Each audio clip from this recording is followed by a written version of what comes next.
What's good, y'all? It's my review for this week's episode of My Hero Academia Season 4.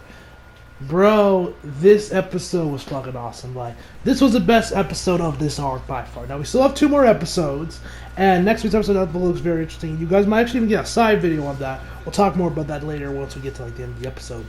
But this episode was amazing. The concert was fantastic and all the other stuff. So, yeah. Yeah, man. So before I jump right in, one thing I want to just give, I want to plug some shit right quick. First of all, guys, I upload, by the time this video's up, I already uploaded my Bleach Has Returned, anime confirmed return video for 2021. You know, that video's going to be already up on the channel, so you guys want to check that out. It is already up, probably to this video goes out. I'll have it up in the iCards above. You guys want to hear me just talk, just rubbing people's face that Bleach is back, there you go. If you want to hear me shit on the Hero Waka fandom, there you go. I do that for, like, the opening, like, 3 minutes, I think. Yeah, man, it's a good time. It's very spicy. So yeah, just want to say to you guys, if you guys are curious of my thoughts on Bleach, and without further ado, let's just jump right into this episode. So we start this episode off where we left off last week with Gentle turning himself into the heroes, Hound Dog, Ectoplasm, and the others. And he also tries to make sure that La Brava's that way. She says that and the other guys start to recognize him from the guy on the internet. And La Brava's, or not La Brava, Gentle mentions is that his greatest crime was kidnapping and brainwashing a little girl. Obviously talking to La Brava, like you mentioned before. He's trying his best to get La Brava pardoned for her crimes and not say she doesn't start, because she still has a long way to go, and let's be honest, she wouldn't survive 5 seconds in prison. Let's be real. So he tries you got La Brava be like, no, Gentle! She's crying and all that shit. Izuku's actually running right back over to the crime scene, so all that shit Gentle did to get him out there to make it look not as bad it didn't really work so well. Hound Dog starts interrogating him a little bit, being like, why are you here? Or or why do you have these injuries? Yada yada yada. He says I tripped and fell. He's like, is there anyone else? He says, nah, it's just me and her. It's just me, no one else is here. He's like, bullshit, I can smell one of my students, obviously referring to Izuku, and I he's already come back. And then they kind of have to Izuku, and Izuku actually tells the man a solid low key. Instead of telling him, hey, the man was going to come in here to film a video that, well, I guess maybe you could say he did tell the truth, and he didn't, but he phrased it differently. That, he didn't tell him he was going to come here, make sure that hey, I can break into UA, no problem, this, that, and third. He said that he was going to play a joke on UA, and they had a small disagreement. Never mentioning the fight that they had. So, which was interesting. So my man Izuku even did him a little bit of a solid. And, they take him away. Snipe also comes in on Ectoplasm's phone, saying, "Hey man, what's the update? What's the sitch for my kid Possible Faithful out there? What up, peeps?" I can sip my Gatorade real quick.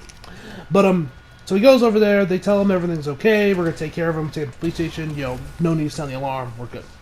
So he goes out and Izuku remembers, and we got one of the Ectoplasm still remaining with Izuku, and we also got one other thing where Gentle actually tells Izuku that Gentle is a shadow of a guy that was once in a hero course and was a hero dropout.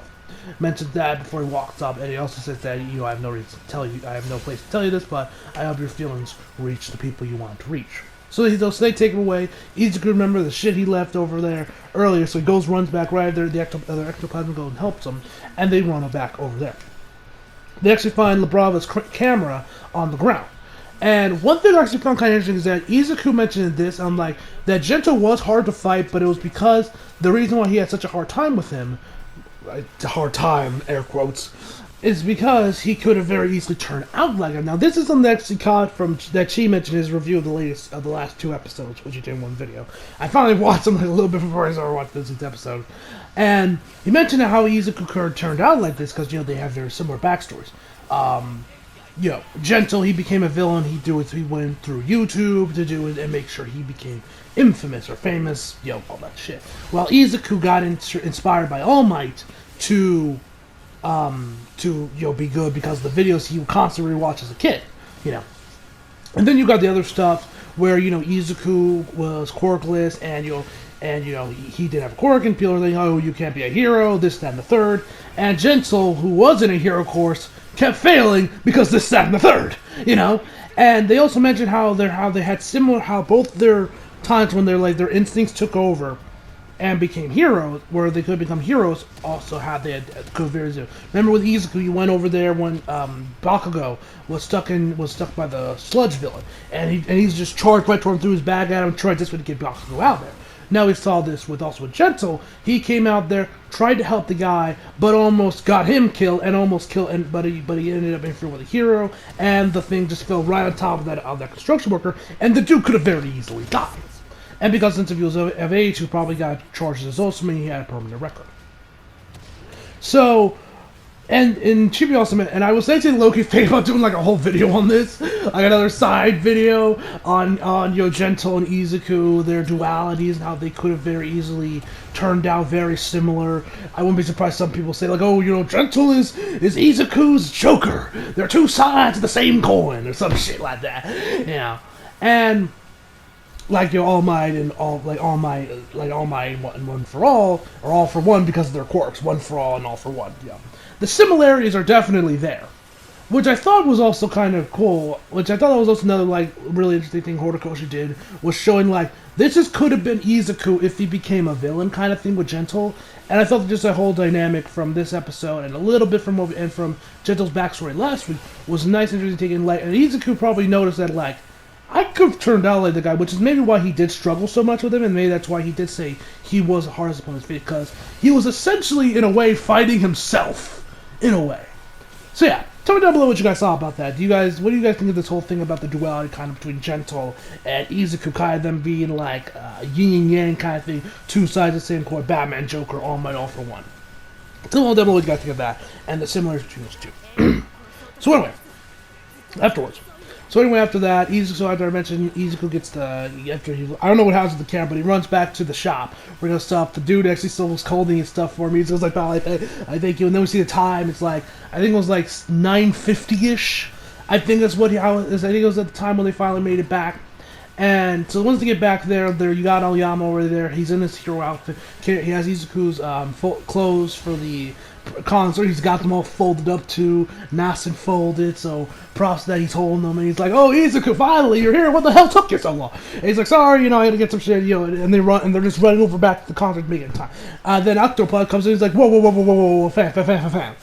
You're not gonna go out there when you looked all fucked up like that with the scratches and dirt all over you, right? People are gonna be wondering what the hell's up with you rather than enjoying the concert. You can still make it in time if you get healed up right first." So Izuku gets healed up first, and they make it back to the concert in time, barely. And then we actually head over to see those two guys from earlier that we saw. What were their names? I don't think we got their names. The two students that were kind of giving like, "Oh, they're making a concert. What's that supposed to mean?" Those two, the guy with the pompadour and the chick with the pigtails. Or, yeah, pigtails, I think, with that hairstyle. But anyway. So, and then they're there. They're legit actually going to go to the concert. And I'm like, oh, y'all are going to complain, but yeah, they're all still going to go to it. Okay, I see you. But we do find out the reason why they actually went, and it's actually kind of funny. The reasoning is actually kind of humorous, and I got to give my man Horikoshi mad props, but we'll talk about that in a second. So then we head over to like a backstage hallway. I'm not exactly sure. You got Togata there with Eri. You got All Might with Aizawa, and and they're like, "Hey, have you seen Izuku anywhere?" And you're like, "Yeah, I haven't seen Izuku anywhere either." And then I love this. Eri like tugs on Togata's jacket. Which I gotta say, mad props to my man Horikoshi because that jacket is fucking. That jacket's fucking fire, man. I love the look of Togata's jacket. So anyway, he goes over there. And then so she tells her and she's like, "Hey, is Deku gonna dance?" And so it's just like, "Oh, don't worry, he's fine." And then you see All Might in the back, where he's like, "Oh shit, he's covering his mouth." I found that hilarious. Then we get to the concert itself. Now, obviously, I'm not gonna give you a complete play-by-play on the whole thing or anything, but first off, I will tell you the song was awesome, and I definitely look forward to hearing it some more. I'm not sure if like the anime OST YouTubers have already uploaded the song or not, but I definitely look forward to listening to it again because that song was awesome. The art animation here was fantastic. We learned a little bit more of Jiro in here, which we'll talk about that in a second. But one thing I got to and there was also stuff with Aaron, which was shit game and goosebumps, man. But Izuku when All Might actually when he's down, All Might is not All Might. You got Present Mike with Aizawa, and Present Mike's like, "Oh yeah, man, I'm hot for this," and Aizawa's like, "I don't care about you. Is he gonna be here?" And then shouldn't you be on patrol? He's like, "Don't worry, I'll just watch a little bit, just a little bit." And then they mentioned that the two steers that we saw earlier, the ones that were like, like, you, Class A doing a concert. Oh my god, the audacity.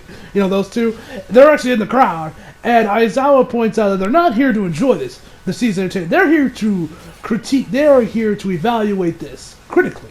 I.e., they're here to shit on the show. Man, I gotta give my man Horikoshi props for that. We'll talk more about that in a second. But anyway, so then the curtain opens. And you see Jiro and the rest of the guys all sitting out there. They're got their pants. They got their eyes are blacked out. Although for Momo, it looked like she actually was like wearing sunglasses. And for some reason, everyone would start chanting her name, Yaoyorozu, Yaoyorozu. I'm like, oh, I'm sorry. When was Momo so over with UA? Was there something I missed? Did an OVA occur that I missed? And I missed a part of an episode? When was she this over? I found that kind of weird. I don't know why they were chanting her name in particular. I've been chanting Bakugo, which. So then the guy just stands for a second, and then Bakugo just has a smile. He's like, "All right," and he's just ready. And then he has this looking at him and says, "Away, we'll kill him with our sound." And and you got Kirishima on top. He's like, "Yeah, let's go, Bakugo, let's make this show." So then you see this huge explosion happen above the drum set, and then before everyone just starts playing and doing their thing. And you also see Toguchi holding up Eri so she can see her, and she has like, "Hey, can you see it?" She's like, "Yeah." And she's just in awe right before the competition actually starts. So then it starts.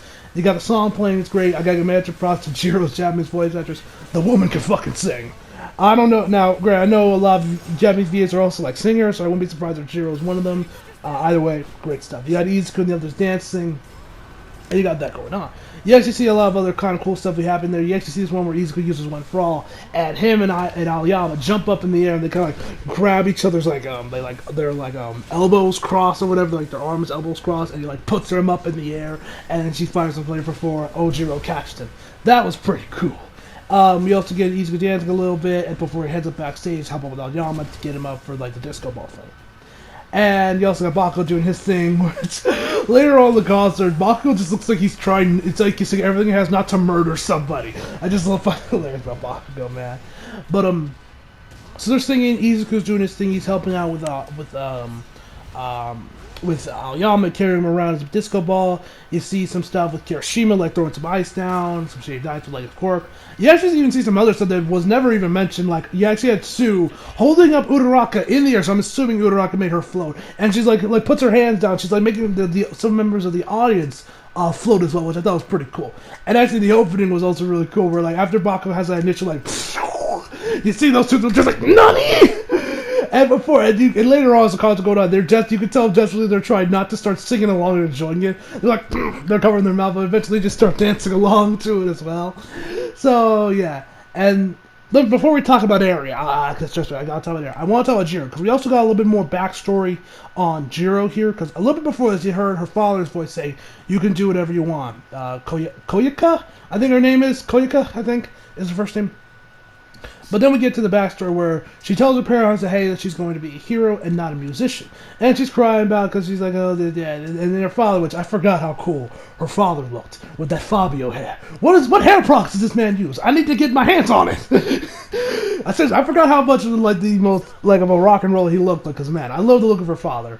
So, and she's like, whatever, what's that? Where's that to cry about? Come on. And she says that, I've always thought heroes were cool, saving people for others, or doing things for other people. I always thought they were cool. I admired them, but I didn't want all the music you guys taught me to go to waste because I love music too. And she's crying, and her parents are like, look, we don't care. Well, they didn't say that, but they're pretty much. But they said more elegantly, where they're like, that they really just they just want to be happy, and so they're full supportive. But they mentioned how the reason they became musicians is because they loved it. And it started off as something trivial thing, like, oh, I did this, or oh, this is cool, And we also see this shot of Jiro when she's a kid, playing the acoustic guitar with her dad on the drums, which was super cute and so awesome, man. And that realistically, if you look at it, I forget exactly what her said, but her mom was like going on about that think about what you can do for a long time company. And that what you can do with your voice, or your sound, I think she says. And that realistically, when you think about it, musicians and heroes kind of do a lot of the same things. They're kind of similar, which they are. When you compare, like, music can bring people joy and their different emotions. It's art, this, that, and the third. And, a lot of people just, love music and they say, and you could go to various, accounts of people of, like, interviews with their musicians saying, like, oh, this fan told me that this saved their life, this, that, and the third. And, you got heroes who legitimately save lives. So, realistically, they are indeed very, very similar. And so I thought that little whole exchange between Jiro and her parents was cool with the whole stuff about her backstory. I thought that was some nice stuff there. And so, of course, her parents were supportive. Yeah. So, now, let's get to Eri. This is the part that, oh my god, had me jumping for joy. Man was getting straight goosebumps and shit. So, and I love the way this was shown. So you see this dark shadow, which at first I thought that was legit dark shadow. For a second there, but you see the dark shadow like engulfing her. But as the light's kind of like pushing away at it, it disappears, and then you just see Eri throw her arms up, and she's like has this huge smile on her face. And my God, as soon as I saw her smile, man, just started getting goosebumps, man. And I was like, yes! And oh my God, Eri's smile, man, it's so adorable. Like I mentioned, like numerous times in my reaction, I'll say it here again. If this shit does not melt your heart, you have no soul. Okay? You are not human if this does not warm your soul, man. This was so awesome. And then you got Togata as soon as he sees it, man. He's like, oh my, and he starts crying too. And I'm just like, ah! It was such a beautiful moment. Like, I might even just make Eri the fucking thumbnail. Low key, man. But yeah, man. The concert was awesome, and the last shot with Eri, just throwing her arms out there, smiling. Just made it all that much better, man. I love this arc. So then we head over back to Class B with Romeo and Juliet and the Prisoner of Azkaban: The Return of the King. Now, before I talk about this record, one thing I don't know. I gotta say, I hope that Funimation has been changing anything. Like, with JoJo Bizarre Adventure, you guys might know JoJo when it comes to dub, as well as you guys see the subtitles. They Crunchyroll or Viz, wherever, often changes the names of the stands because licensed songs, this, that, and the third. They do this with stands. And that also, unfortunately, affects the dub, where they use those localized names for the dub. Now, judging from the fact that the subtitles still use all the original, names and stuff, I hope that means that Funimation hasn't been touching it either. They haven't been changing the names to avoid legal problems, hopefully. I hope that's the case, because especially, like, half of this, because otherwise half of it's going to lose its appeal and half of its humor. So I hope, if any of you guys have been watching the dub, still been watching it week to week, tell me down below. I haven't heard anything from Twitter or YouTube, so I'm hoping Funimation doesn't change anything, because this stuff is hilarious. So, anyway, you got Monoma going up against this guy in a cloak, which was revealed to be played by Tetsu, and he says, Ghost of Azkaban, Count Paris, release the princess back to me. And then he says, I gotta pull up the lines. Hold on, I gotta make sure I get the lines right, man. He says, return Juliet to me, excuse me. And he says, Romeo, you heard about your father from Gandalf, right? that he was the king of Gondor. Which I don't even know what that is, so I'm assuming that's more Lord of the Rings shit. I don't watch Lord of the Rings, so I wouldn't know. And then, and he says, that was a lie! Because I am your father! Yes! Empire Strikes Back! It's making its presence known here, ladies and gentlemen. Bruh. Funniest thing in the whole episode probably was that I am your father.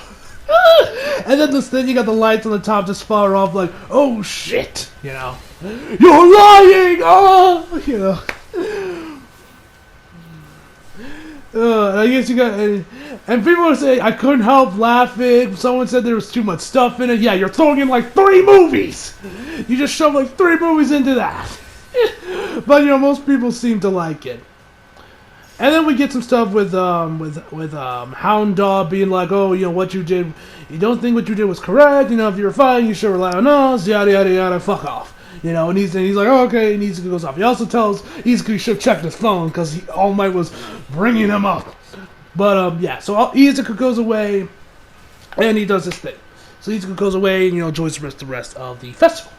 Now, Well, so before that, we see all the guys doing some cleanup stuff. Most of them are just getting rid of the ice. Minetta's running around because we'll get to that in a second. And then you got a bunch of people coming in being like, oh yeah, you know, the show was awesome. And then you got those two, and you see the dude's Pompadour just coming out of the crowd being like, yes, it was good. Good job. And then Bakugo just shoots them both this look. And then they're like, we're sorry, we only went to shit on it, I'm really sorry. They just run off, you know. So that was the whole reason they came over there, was literally just to shit on the show. Which, you gotta give Horikoshi props. This man truly has the finger on the pulse of today's generation when he has people hate watching shit. You gotta love Horikoshi, man. Like, the man knows how to write fucking teenagers. So anyway, so afterwards, you know, you got a bunch of cleanup, and then we got this one part of the episode that just kind of lost me, where a bunch of guys are like, oh yeah, it was cool, now we're gonna, it kind of lost me just the way it came off. Now, I think what they were trying to say is, hey, we're gonna spread the word that, hey, your concert was the shit. At least that's what I'm assuming. Then Bakugo goes out like, oh, I don't like that, find people that didn't come and bring them here. I like, if any of y'all, because that whole segment of the episode kind of lost me, so if any of y'all can explain a little bit more what things I'm trying, was it pretty much just saying that they're just going to tell them that the show was awesome via word of mouth, because I think that might have been what they were going for, I'm not sure, it kind of lost me. But either way, so then afterwards, yeah, you got, then Eri comes in there, and she's perfect with excitement, she's smiling, and she's like telling Izuku all this stuff, like, oh, you know, the concert was all this, and they're like, we've all been when we watched a movie or something, and then we just kept shut up about it for like the first like 2 minutes after seeing him, and I'm sure we've all been there, and Eri's having that experience for the first time, which warmed my very soul, warmed me to my core. So that was awesome, man. And then Izuku just looking at it like, yes, he has this big smile on his face, he's nodding, like, he's like, yes! And then the man starts tearing up as well, because of course he is. And then you just see the shot of Eri with her eyes closed, and she has this huge smile on her face. I'm like, oh, it melts my heart. Once again, you have no soul if this didn't melt your heart. Oh, man, you gotta love this show. Man, I love Hirawaka. So anyway. So afterwards, Mineta comes up behind Izuku and tells him, hey, motherfucker, pick up this shit, come on! And he's like, oh, yeah, sorry. So he goes over there, and everyone's like, well, like, fam, why are you so on edge? He's like, we don't hurry up, we won't get good seats for the beauty pageant! Of course, that's what Mineta is all thinking of. We get to the beauty pageant, we see Kendo, like, going through like some wooden blocks. I guess she's been taking the training from Pai Mei, seriously. You know, shout out to all my Kill Bill faithful out there. That movie, I watched those movies like a few weeks back, it was fucking awesome. But anyway, afterwards, we see Mona, we see Nejire, we see Kendo. Nejire ends up winning through a montage we see later on. Actually, right after Kendo and Nejire go, you see Mona on the stage tell everyone to vote for Kendo, and that was pretty funny. But yeah, we see a montage of all the people just joining. We see like an obstacle course that Bakugo and Kirishima were on. You see Uraraka just getting some crepes. You see Izuku with Sato, I think his name was, the guy, the sugar guy. They're making something which we didn't know at the moment, but we find out later on in the episode, and a few other stuff. And we just see everyone just having an overall just really good time. So then the sun is about to set, and everyone's about to leave. We also see some other stuff with Izuku, Eri, and you see another shot of Eri with this big smile on her face. Ah, so beautiful, thank you, Horikoshi. And then we get to like the ending of the episode with Izuku, Eri, and Togata. So they're chatting for a bit, and then Izuku's like, surprise! And he says surprise in English, and he has a candy apple in his hand, and he hands it to Eri. Which I gotta say, first off, Izuku's Japanese voice are saying surprise to Eri be indifferent. Like, bruh, like, this episode was just so wholesome, man. I might title this one the most wholesome episode in Shonen, or some shit. I don't know, but that was so wholesome, man. And he told me, like, wait, they were selling those? I couldn't find them anywhere. And he's like, and then he said that he actually made it himself, that he knew that they probably weren't going to sell them, so he made it himself, that he got the ingredients for it while he went to the convenience store. And I was surprised that he made the only thing he was missing was the food coloring, which he managed to find stuff from Sato. And so Eri takes a bite out, and then we see her again. She has a huge smile on her face again. She's like, it's so sweet! And I'm like, oh, my heart! Ah, Eri smiling, man. Be hidden different. Like I said before, and I'll say it again. If Eri's smile does not melt your heart, you have no soul. Anyway, So then we went through the credits. We get a little post-credit scene before we get to the next episode preview. Pretty much just with LaBrava and Gentle in interrogation was taking off. The cops are impressed by LaBrava's hackability. Acts like, hey, you want to do this shit for good? And they're like, and she's like, no, I just want to help Gentle. And then we get to Gentle, which just was pretty interesting. The cop goes on to some of his stuff, him being a high school dropout, hero course, former hero course student, and and became now does crimes. As he says, yeah, that he wanted that, that he couldn't help his dream, even if it got twisted and he went the wrong path. And then the dude tells him, like, that people who say that there's no do-overs in life are either don't want to, or they're too impatient and they want results fast. I.e., I think what he's meant to say is that they're either going to let them off the hook, or they're going to pretty much just get a slap in the wrist on this. Maybe just some small jail time. Maybe they might just get just like what's the word? Council work or whatever, or community work or whatever. They might not actually get any jail time, or at the very least, they might not get anything on their records. So they got a lucky break, which I hope this means that we're going to see more of them. Maybe they start helping out the guys over at UA. Maybe that they join the Hero Corps, which I doubt it. But I wouldn't be surprised if we end up seeing more of Gentle and LaBrava, and they actually end up helping out Izuku and the guys later on in the series. That would be cool. So then we get to the next episode preview, which is going to be showing the Japanese hero Billboard charts. Yes, the Billboard charts, i.e. music. Which I guess this goes hand in hand with what Jiro's mom said about musicians and heroes being one and the same. Now, this episode is going to be interesting. One, we're going to be seeing heroes get ranked. Two, this is going to be the debut of Hawks in the anime. Now, yes, you could bring up two heroes was his real debut in the anime, but in the main anime, the manga series itself, this is his debut. And, we also could start with Endeavor debuting a new armor or costume he has with some RPs that I've seen from the cover he had when the Endeavor Redemption arc had its manga volume with that cover that I posted on Instagram and Twitter saying, like, oh, this is definitely not based on the Phoenix Saga, So, and depending on what happens in the episode, guys, I'm going to tell you guys right now, you guys might actually get another side video with that, a little companion piece to that episode, depending on how it's episode, because I can see me having a lot to say about the episode, depending on how it turns out. So, next is definitely going to be interesting. So, yeah. Overall, I'm going to give this episode, obviously, a 10 out of 10. So yeah, hope y'all enjoyed the video. Leave a like if you did, subscribe if you're new. Follow me, Instagram, Twitter, flag links down in the description box below. And as always, come back for more. See you guys next time.